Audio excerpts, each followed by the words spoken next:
Buenas tardes, domingo. Hoy queremos presentaros a una escritora de fantasía.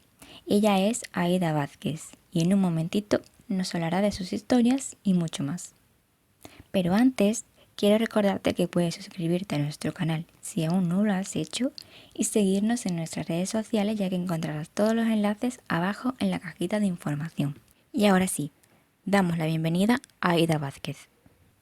Buenas tardes, Aída. Gracias por acompañarnos una semana más en nuestro canal.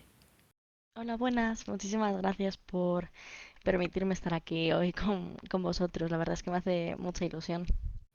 Comenzamos por la primera pregunta. ¿Quién es Aída Vázquez y cuándo comienza a escribir? Soy leonesa de nacimiento, pero vivo en Segovia desde pequeña y llevo estudiando en Madrid pues unos 10 años más o menos. Así que digamos que pertenezco a tres ciudades diferentes.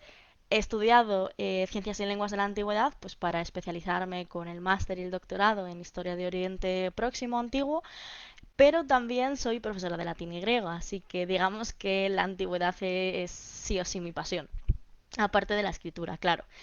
Em, Comencé a escribir realmente siendo muy pequeña, porque recuerdo crear cómics sobre niños muy traviesos con mi hermano, pequeñas historias, y luego las pasábamos a cómic en Paint, así que empecé muy chiquitita. Luego ya también en el colegio, pues publiqué algún cuento en la revista de la escuela y seguí escribiendo siempre que podía en el instituto. Cada vez que tenía una idea, pues intentaba hacer un relato y demás. Y me presenté a algún concurso, pero bueno, no sonó la flauta porque no gané ninguno.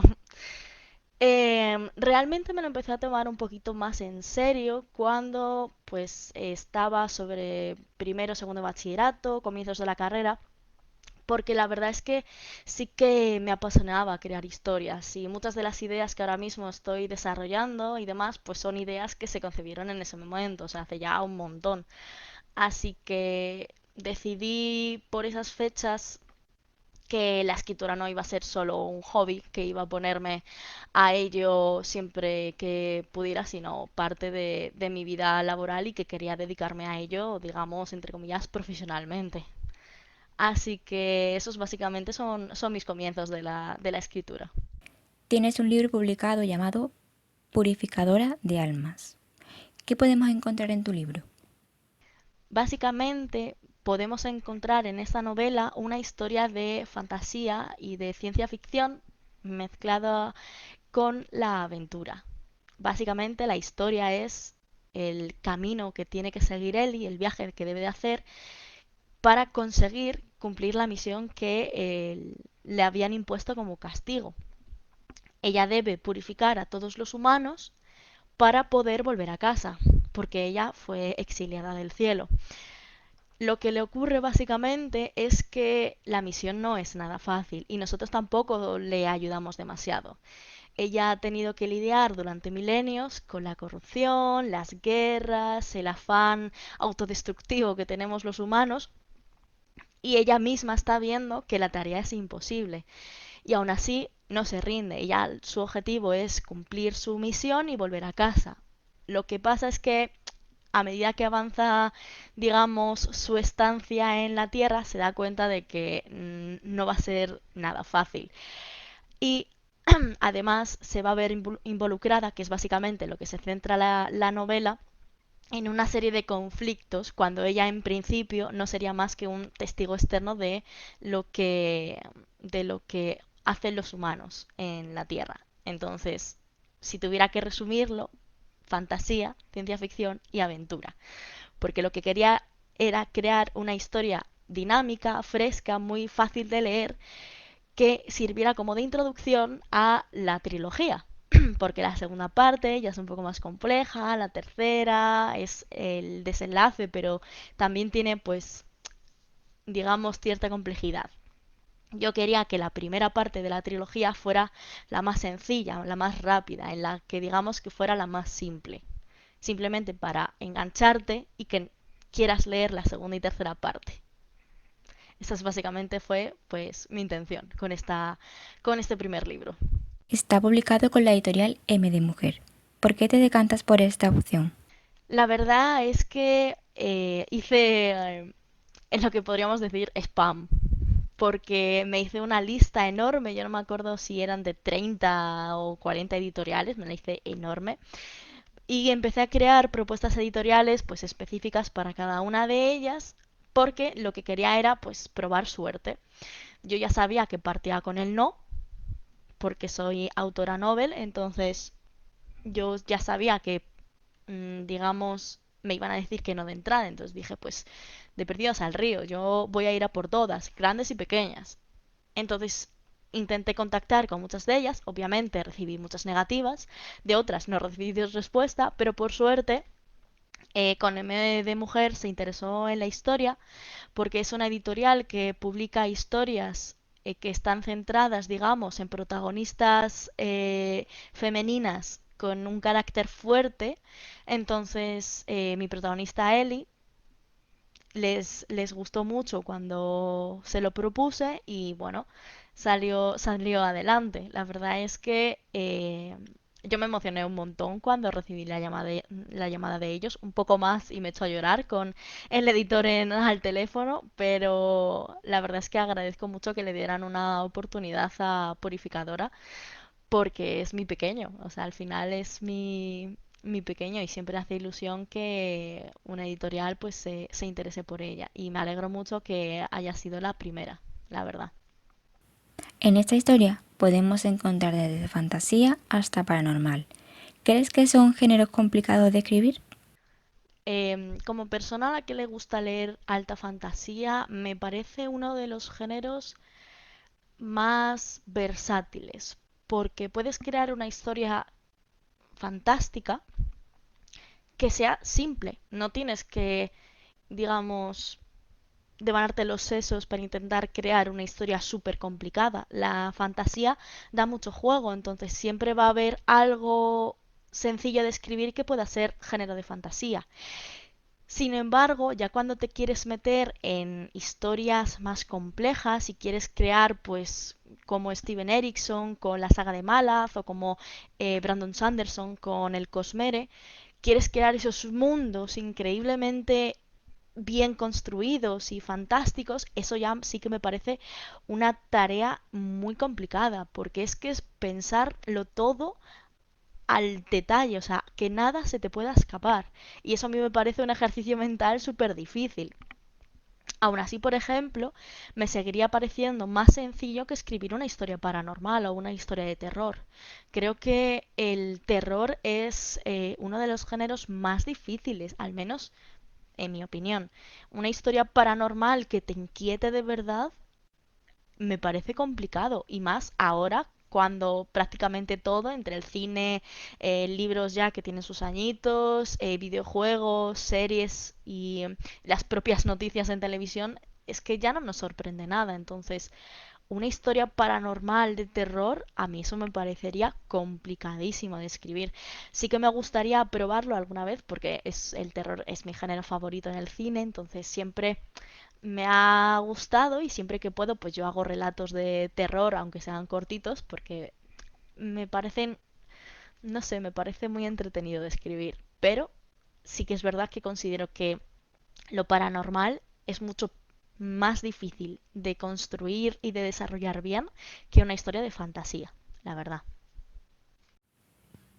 A la hora de escribir, ¿necesitaste algún tipo de planificación en cuanto a personajes o historia? Aida va a responder a esta pregunta, pero antes quiero recordarte que puedes suscribirte a nuestro canal literario, seguirnos en nuestras redes sociales y visitar nuestra web literaria, donde encontrarás reseñas, algunos de nuestros podcasts y una revista mensual. Y ahora sí, Aida responde.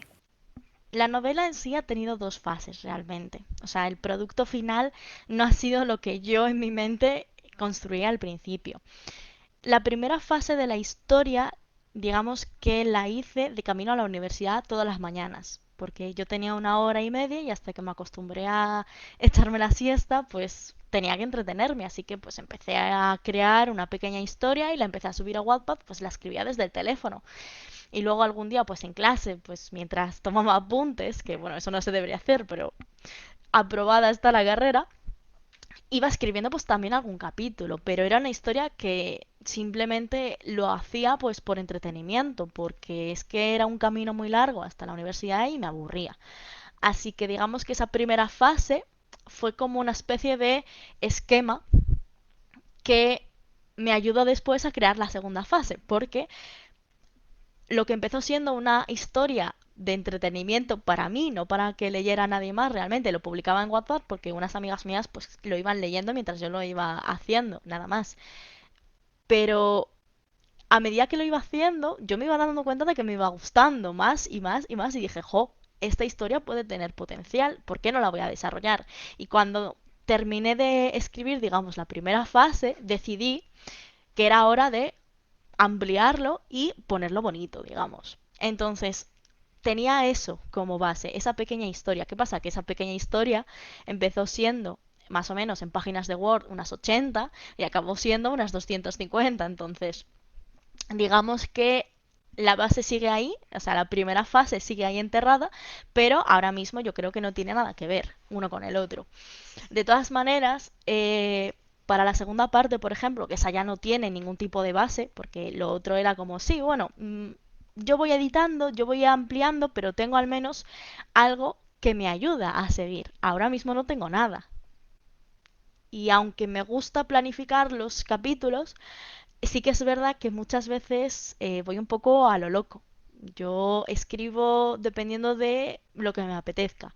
¿Que me apetece escenas de batalla? Pues me pongo a escribir todas las escenas de batalla que se me van ocurriendo y que creo que va a tener la historia. ¿Que me apetece escribir escenas tristes? Pues me hago todas las escenas tristes. Y voy así un poco como saltando por la novela. Luego ya sí que es verdad que cuando se termina todo eso y ya no puedo poner ninguna de ese tipo de escenas más, ya sí que me siento y en base a eso que he escrito lo amplío y lo voy editando, porque al final eh, no quedaría una historia lógica si dejara la primera, digamos, el primer borrador. El primer borrador es el de experimentar y el segundo ya es de sentarme tranquilamente a escribir y planificar, pero intento sí que es verdad tener un guión o algo porque si no muchas veces mi cabeza entra en bucle y se me olvida incluso lo que he escrito hace 2 días, así que necesito una pequeña guía para poder ayudarme a la hora de escribir. Por eso normalmente siempre hago entre 2 y 3 borradores para servirme del borrador uno, del borrador 2 para escribir el borrador 3. O sea, me gusta tener una base, digamos, para poder leer, una pequeña planificación. ¿Crees que es importante leer antes de comenzar a escribir un libro? ¿Piensas que la lectura ha influido en tu escritura? Yo creo que la lectura y la escritura tienen que ir de la mano. O sea, sí que es verdad que tú puedes escribir, o sea, te puedes poner un día sentada delante del ordenador con un Word abierto y ponerte a escribir. Pero creo que la lectura es fundamental. Una persona que escribe y que lee, yo creo que va a escribir bastante mejor que una persona que solo escribe.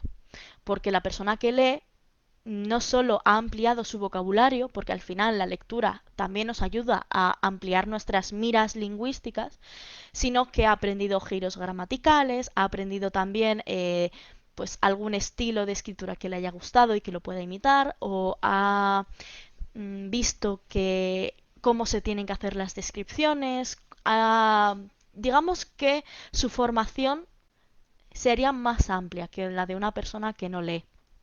Entonces, yo sé, por ejemplo, en experiencia propia, que si no hubiera leído, yo sé que ahora mismo no escribiría como escribo. Obviamente mi escritura no es ni mucho menos perfecta, ni va a ser la mejor del mundo, pero mm, yo leo cosas que escribí en bachillerato o en el instituto con, digamos, la poca lectura que tenía hasta ese momento, porque aunque leyera, no he leído ni la mitad de lo que leo con 26 años, y sé que el cambio que he pegado ha sido también gracias a los libros. O sea, yo creo que, sinceramente, que leer y escribir deberían ir juntos.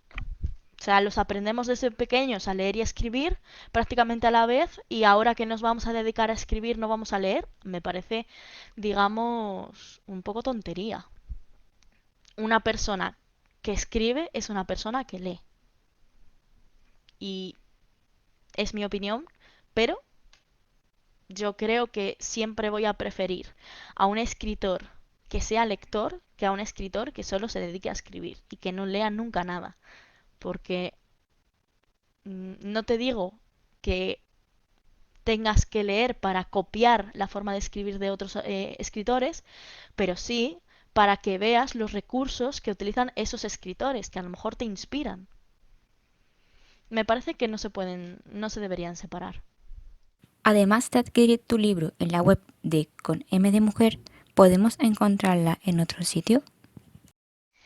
El libro físicamente creo que no está en librerías, pero lo puedes adquirir en las grandes páginas, la Casa del Libro, el Corte Inglés, FNAC, pero realmente tú puedes ir a cualquier librería, lo pides, lo encargan a la editorial y lo tendrás en unos días. O sea, no habría problema. Si alguien estuviera interesado, esa siempre va a ser la mejor opción. Ir a la librería, pedirlo y bueno, si tienes la suerte de que está allí, pues lo coges, pero sobre todo pedirlo y que te lo manden. De todas maneras, también lo tenemos en Amazon. Lo que pasa es que Amazon lo ha puesto como si fuera una edición inglesa. No sé por qué, últimamente Amazon pues está un poquito loco. Así que si lo buscas desde el navegador, no te va a salir. Tendrías que buscarlo directamente desde la propia página de Amazon. Así que lo puedes encontrar también y adquirir desde ahí. Y la verdad es que como se manda en un par de días, pues es bastante cómodo. También lo tienes en Agapea, me parece que es. Y he estado mirando y creo que lo puedes adquirir también por Iberlibro, pero no estoy segura. De todas maneras, yo también tengo ejemplares en casa, entonces si alguien lo quisiera, esos irían firmados, obviamente, pero si alguien lo quisiera, me lo podría incluso decir a mí. Lo único que tienen gastos de envío, pero vamos, que eso, como lo mandaría por correo, pues yo lo mando tranquilamente y ya está. O sea, no habría problema. Que de esos tengo unos cuantos, así que el que quiera que me lo diga. Mientras escribes, ¿sueles escuchar música? ¿Crees que la música puede ayudar a inspirarte? Yo la verdad es que estoy escuchando música las 24 horas del día. A mí la música me encanta y como escucho muchos artistas, siempre acabo con las listas estas de 400, 500, 600 canciones en modo aleatorio y que vaya saliendo lo que sea. Pero cuando me siento a escribir, intento siempre crear listas de reproducción acordes a cada historia que escribo. Purificadora de Almas, por ejemplo, tiene su propia lista de Spotify. Entonces, esa está disponible, está en el link de mi perfil de Instagram y se puede escuchar, está abierta al público. Así que esa, el que quiera escuchar la música que me inspiró a escribir la historia, pues ahí la tiene.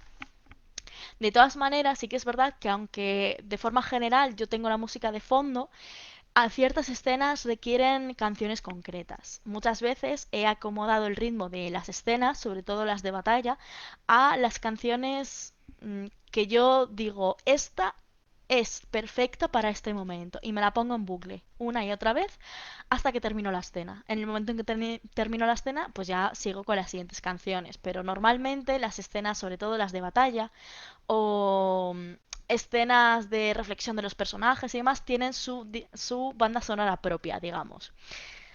Y hasta que no termine, yo no paso la canción. Y eso me encanta, porque al final yo cuando releo mi propia historia sé qué canciones he escuchado y en qué momentos. Y muchas veces me ha pasado de llegar hasta el punto de acomodar tanto una historia a un ritmo de una canción que tú vas leyendo la escena siguiendo, digamos, los segundos de la canción y es que cada acorde cuadra con un momento concreto. O sea, a mí eso me encanta. Para mí la escritura y la música son inseparables. No concibo sentarme a escribir un día sin ponerme la lista de reproducción. Sinceramente, no puedo. Escribir en silencio o escribir con otro tipo de música imposible. No, no. Yo tengo que escribir con mis listas de reproducción o al menos con mis artistas.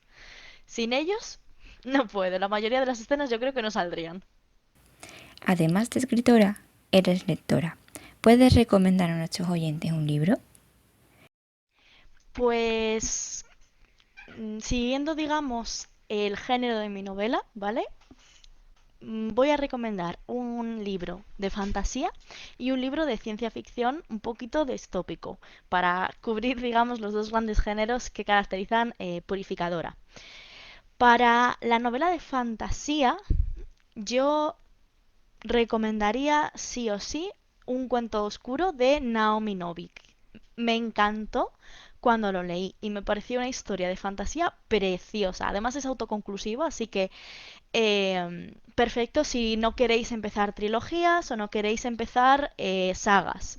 Con ese lo vais a disfrutar un montón, vais a conocer a una escritora increíble y sé que a partir de ese libro vais a empezar a compraros todos los de Naomi.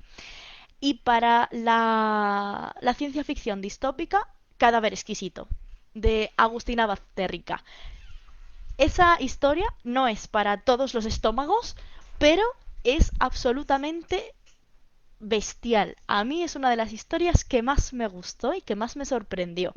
Y es muy cortita, son 200 páginas y es autoconclusivo también. Entonces, yo creo que es perfecto para todo aquel que le guste la distopía. Sinceramente, esas son mis dos recomendaciones. Finalizamos este podcast con una pregunta que nos encanta hacer. ¿A quién te gustaría escuchar en próximos podcasts? Pues si tuviera que recomendar a otra escritora sería Marta Cerviño. La pluma de Marta me encantó y las historias que ha creado y que yo he leído, la verdad es que son muy buenas. También publicó con M de Mujer y ha publicado con SM, entonces tiene ya un par de libritos ahí muy chulos. Y sé que está construyendo más de una historia, entonces creo que sería la mejor opción para este podcast, porque es una persona que se merece toda la atención del mundo.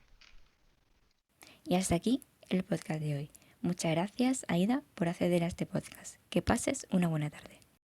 Muchas gracias a vosotros por haberme invitado, la verdad es que me ha hecho muy feliz y espero que os haya gustado, de verdad. Tened muy buena tarde y ya nada, a disfrutar del día. Y a ti, mil gracias por tu compañía. Nos alegra saber que cada vez sois más las personas que nos seguís o nos escucháis. Gracias por estar ahí, en esta loca y bonita aventura. Nos vemos el próximo domingo a las 6 de la tarde. Que paséis una bonita semana.